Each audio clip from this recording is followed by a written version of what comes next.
या का नाबुदो वैया का नस्तईन। अस्सलाम वालेकुम। आप देख रहे हैं यूट्यूब चैनल। मैं हूं हसन रियाज। आज जी खबर अडियाला जेल से आई है और बहुत ही बुरी खबर है, वो अच्छी खबर नहीं है। और वो किस लिहाज से अच्छी खबर नहीं है वो भी मैं आपको बता देता हूं, क्योंकि अडियाला जेल के अंदर पाकिस्तान तहरीके इंसाफ के जो रहनुमा हैं, जो बानी हैं, और वो उस जेल में कैद हैं। जैसे कि आपको पता है, उनको तकरीबन 34 साल की सज़ाएं सुनाकर उस जेल में कैद व बंद रखा गया हुआ है। और वहाँ से एक बहुत ही बुरी खबर है। वो खबर क्या है और किस तरह की नोयत की खबर है, वो ज़रा बताता हूँ। अच्छा, उससे पहले थोड़ा सा आप लोगों को इस चीज़ के बारे में नॉलेज होना चाहिए। कुछ दिन पहले मैंने अपने व्लॉग में भी कहा था और पाकिस्तान के दीगर न्यूज़ चैनल्स ने भी ये कहा था कि 3 दहशतगर्दों को अडियाला जेल के गिरदोनवाह से गिरफ़्तार किया गया था, जिनके पास अडियाला जेल का अंदरून का नक्शा भी था और अडियाला जेल में उनके पास असला लैस भी था, उनके पास ग्रेनेड भी थे, सारा कुछ था। उन तीनों को पकड़कर नामालूम जगह पर मुंतकिल कर दिया गया था। उसके बाद उस पर इन्वेस्टिगेशन कराई गई तो उस पर पता लगा तो टीटीपी के वहाँ पे ताल्लुकात थे और पाकिस्तान जो तहरीक तालिबान पाकिस्तान है, टीटीपी, उनके गठजोड़ उसमें पाया गया।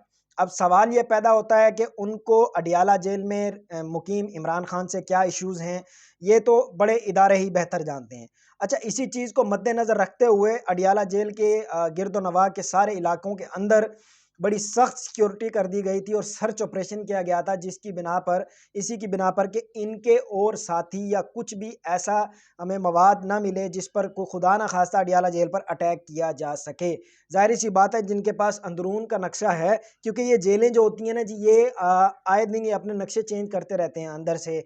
किसी को कोई सेल बना दिया, किसी को कोई सेल बना दिया, ये इस तरह होता रहता है ताकि जो रैकी करने वाले हैं वो इस तरह ना करें। अगर किसी की जान को ख़तरा हो वहाँ पर तो वो महफूज रहे। तो सबसे बुरी खबर यही थी कि वहाँ से अडियाला जेल से दहशतगर्द गिरफ्तार हुए थे। पर आज जो खबर आई है वो उससे ज़्यादा बुरी है। वो ये है कि पाकिस्तान तहरीक इंसाफ के जितने भी वकला हैं और जितने भी रहनुमा हैं, कारकुन हैं, वो आज गए पाकिस्तान तहरीक इंसाफ के बानी जनाब इमरान अहमद ख़ान नियाज़ी साहब से मिलने के लिए। और इमरान खान से मुलाकात पे पाबंदी लगा दी गई है जी। और ये पाबंदी क्यों लगाई गई है, किसकी तरफ से लगाई गई है, वो भी मैं आपको बता देता हूँ। अच्छा, ये पाबंदी लगाई क्यों गई है? ये पाबंदी इस वजह से लगाई गई है, उनका कहना था कि एक सर्च ऑपरेशन करना है हम लोगों ने अंदरून अडियाला जेल के अंदर, और कैद तन्हाई में इमरान खान को रखा जाएगा। देखें, एक इंसान को अगर एंजाइटी देनी हो ना किसी को, अगर एक इंसान को असाबी तौर पर शिकार करना हो तो आप उसको कैद तन्हाई में रख देते हैं, आप उसको बंद कमरे में डाल देते हैं। ना वो अब इमरान खान साहब अपनी फैमिली को मिल पाएंगे, ना वो किसी वकला की टीम को मिल पाएंगे, ना वो किसी सियासी कारकुन, किसी से भी उनकी मुलाकात नहीं होगी। वो कैद तन्हाई में होंगे, वो एक रूम में बंद होंगे। ये इमरान अहमद खान नियाज़ी के बारे में है। और किसी भी इंसान के आसाब को कवर करने के लिए ये एक बहुत ही आजमूदा टोटका होता है कि उसको कैद तन्हा कर दिया जाए। जब एक इंसान तन्हा रहता है तो उसके लिए काफ़ी सारे इश्यूज़ क्रिएट होते हैं और उसके लिए बड़े मसले बनते हैं। और इमरान अहमद खान नियाज़ी साहब अपने आसाब के बड़े बड़े कंट्रोल उनको है और बहुत ही ज़्यादा चुस्त और तवाना आदमी हैं। उनको अगर एक्सरसाइज नहीं मिलेगी, इट वुड बी वो इश्यूज़ में आएंगे। अच्छा, अब बताया जा रहा है कि महकमा जो दाखिला है ना जी, उसकी तरफ से ये पाबंदी लगाई गई है। और इस पाबंदी का मकसद ये है कि पाकिस्तान की इंटेलिजेंस एजेंसी आईबी जो है, इंटरनेशनल इन्वेस्टिगेशन ब्यूरो जो है, वो और रेंजर्स और पुलिस सीटीडी वगैरह, ये जेल के अंदर एक सर्च ऑपरेशन करेंगे। जेल के अंदर एक स्कैनिंग की जाएगी, सब लोगों की अच्छी तरह तलाशियां ली जाएंगी। और वो जो जेल के अंदर खाना बनाने वाले ठेकेदार और आने जाने और अमला ये वगैरह सबको अच्छी तरह चेक किया जाएगा। ये पाबंदी 2 हफ्ते कंटिन्यू रहेगी। इस पर जो बैरिस्टर गौहर अली खान साहब हैं, पाकिस्तान तहरीक इंसाफ के रहनुमा, उन्होंने जाके इस्लामाबाद हाई कोर्ट के अंदर एक रिक्वेस्ट डाली, एक पिटीशन डाली कि हमें इमरान अहमद ख़ान नियाज़ी से मिलने की इजाज़त दी जाए। हमारे काफ़ी सारे ऐसे सियासी मामलात हैं जिसके ऊपर खान साहब की मुशावरत बहुत ज़्यादा ज़रूरी है और ख़ान साहब का हमारे साथ मुशावरत करना भी बहुत ज़्यादा ज़रूरी है। जिस पर उनका कहना था, इस्लामाबाद हाई कोर्ट ने कहा कि हम इस पर आपको कोई मुनासिब जवाब देंगे, पर अभी तक वो फ़ैसला नहीं हुआ। उन्होंने किसी किस्म का कोई जवाब नहीं दिया। अब ये जो पाबंदी लगाई गई है ये महकमा दाखिला की तरफ से लगाई गई है। अब महकमा दाखिला में कौन है उसके ऊपर थोड़ी सी नज़रसानी डाल लेते हैं। महकमा दाखिला में इस वक्त मौजूद हैं जनाब मोहसिन नकवी साहब। मोहसिन नकवी साहब इस वक्त स्टैंडिंग महकमा दाखिला के जो वफाकी वज़ीर है, महकमा दाखिला वफाकी वज़ीर दाखिला हैं वो, और साथ में पीसीबी के चेयरमैन भी हैं। अच्छा, इसमें उनका ये कहना था कि क्योंकि 9 मई के मामलात में पंजाब के अंदर वज़ीर आला पंजाब थे मोहसिन नकवी साहब, और ख़ारजी अमूर और दाखिली अमूरों को बड़ी अच्छी तरह इन्होंने संभाला था बकौल मैनेजमेंट, बकौल पाकिस्तान के इदारे। तो इनको इसी वजह से इनकी जो काबिलियत है उसकी बिना पर, आप लोगों को बेहतर पता है इनकी क्या काबिलियत है, इन्होंने क्या क्या कारनामे सरअंजाम दिए हैं अपने केयर टेकिंग गवर्नमेंट के दौरान। बट उनको उसकी काबिलियत के की बिना पर उनको वजारत दाखिला में बिठाया गया है। अब वजारत दाखिला ने आते साथ ही 2 हफ्ते की पाबंदी लगा दी है। अब ये इट माइट भी कि ये पाबंदी ज़्यादा देर लंबी भी हो सकती है, इमरान अहमद खान नियाज़ी साहब को लंबा भी कर सकते हैं। अच्छा, अब साथ में एक और ख़बर भी अटैच होती है, वो ये है कि पाकिस्तान का सेनेट, एक होता है ऐवान ज़ेरी, एक होता है ऐवान बाला। ऐवान ज़ेरी तो होता है कौमी असम्बली, और ऐवान बाला जो है, जो बड़ा ऐवान है जिसमें बिल जाके अप्रूव होता है, जो सदारती ऐवान जिसे आप कह सकते हैं, बड़ा ऐवान, सेनेट का ऐवान, पाकिस्तान की सिविलियन टेन्योर में पहली दफ़ा ये हो रहा है कि सेनेट का जो ऐवान है जी वो गैर फ़ाल हो चुका हुआ है। अब इसके ऊपर क्या होना चाहिए वो मैं आप लोगों को थोड़ा सा बता देता हूँ कि पाकिस्तान के कानून को देखते हुए सबसे पहले केयर टेकिंग गवर्नमेंट्स चारों सूबों की, और जो वफाक में थे जनाब अनवारुल हक काकड़ साहब, इन सब के ऊपर आर्टिकल 6 लगना चाहिए, उसकी बिना पर कि इन्होंने इलेक्शन में डिले क्यों किया। इलेक्शन में डिले की बाइस इलेक्शन देर से हुए और सेनेट की मुद्दत पूरी हो गई।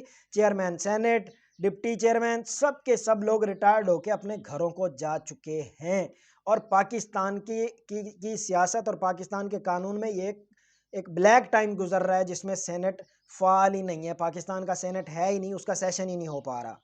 अच्छा, 2 अप्रैल को सेनेट के इलेक्शन के लिए कॉल दी गई है, और उसके अंदर गौहर खान ने रिक्वेस्ट की है कि हमें बातचीत करने दी जाए, हमें इमरान खान से मुलाकात करने दी जाए, जिसमें हम उनसे कुछ सेनेटर्स की सिलेक्शंस, किसको क्या करना है, किसको क्या बनाना है, उस पर इमरान अहमद खान नियाज़ी साहब से बातचीत और मुशावरत होनी है, जिस पर अदालत ने भी कोई जवाब नहीं दिया, और महकमा दाखिला तो इस पर स्ट्रिक्ट एक्शन ले चुका हुआ है, और उन्होंने हर किस्म की मुलाकात पर पाबंदी लगा दी है। और ये मुलाकात पर पाबंदी फ़िलवक़्त 2 हफ़्ते के लिए, इन फ्यूचर देखते हैं आगे कितने दिन चलती है। अब शेर अफ़ज़ल ख़ान मरवत साहब ने जेल से बाहर खड़े होके ये कहा है कि इमरान खान को कैद तन्हाई में रखना और इमरान खान को गायब करना, ये हमारे लिए थोड़ा-सा मशकूक है। ये हमारे लिए शकूक पैदा करता है कि इमरान अहमद खान नियाज़ी साहब को किन मामलात की तरफ अब लेकर जाया जा रहा है।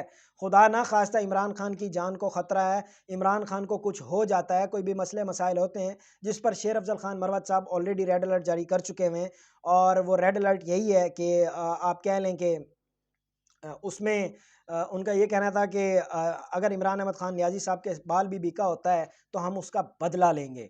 तो ये तो थी एक तहरीक इंसाफ के रहनुमा की बात। दूसरी तरफ अगर हम बात करते चले मरियम नवाज़ साहिबा के ऊपर, जो कि चीफ़ मिनिस्टर पंजाब हैं, उनका ये कहना था कि मैं उतनी वज़ीर आला आपकी हूँ जितनी मैं अपनी कैबिनेट की वज़ीर आला हूँ, नून लीग की हूँ या इत्तेहादी जमातों की हूँ। ये उन्होंने अपोजिशन लीडर से कहा था, राणा आफ्ताब से। तो उस पर आज अगर देखा जाए तो अडियाला जेल की जो हदूद है वो पंजाब में आती है, रावलपिंडी में आती है। तो उस पर मरियम नवाज़ का क्या मरियम नवाज़ ने यही एक्शन लेना था कि जिस पर आप कह सकें कि उनकी मुलाकातें बंद कर दी जाएंगी, उनको कैद तन्हाई में रखा जाएगा, उनको असाबी तौर पर कमज़ोर करने की कोशिश की जाएगी। इस तरह की खबरें आना शुरू हो चुकी हुई हैं। दूसरी तरफ अगर हम देखें 2018 के टेन्योर में, तो एक-एक दिन में 20-20, 30-30 मुलाकातें हुआ करती थी मियाँ मोहम्मद नवाज़ शरीफ साहब की अपने अपने वकला के साथ, अपने रहनुमाओं के साथ, अपने घर वालों के साथ, और उनका इवन खाना भी घर से आया करता था, कभी आलू गोश्त, कभी गोश्त पाला, कभी क्या कुछ। बहरहाल उस टेन्योर में कभी इमरान अहमद खान नियाज़ी ने कैद तन्हाई में नहीं डाला। इमरान अहमद खान नियाज़ी ने एक प्रॉपर वे के साथ उनको चलाया और कानून और इदारों को बाख्तियार किया। उन्होंने नैब को बाख्तियार किया और नैब ने बाख्तियार होने का फ़ायदा उठाया, और उसने जो केसेस बन सकते थे उसने बनाए, और उन केसेस पर जो मामलात थे वो उन्होंने बताए। अभी थोड़ी देर पहले मैं बिलावल भुट्टो का एक इंटरव्यू सुन रहा था, वो थोड़ा पुराना है, जिसमें उन्होंने कहा कि सारे केसेस एक साइड पे, जो पनामा पेपर्स है उसमें तो इमरान खान ने नहीं बनाया, वो तो एस्टेब्लिशमेंट नहीं नहीं बनाया, वो तो पीपल्स पार्टी ने नहीं बनाया। पनामा एक इंटरनेशनल लेवल का केस है, जो कि इंटरनेशनल की अखबार, जो कि इंटरनेशनल मीडिया ने लगाया, और उसकी बेस पर काफ़ी मामलात ख़राब हुए। आज उन्हीं बिल्डिंग्स में वो बैठे हुए हैं जो पनामा में आई हुई हैं।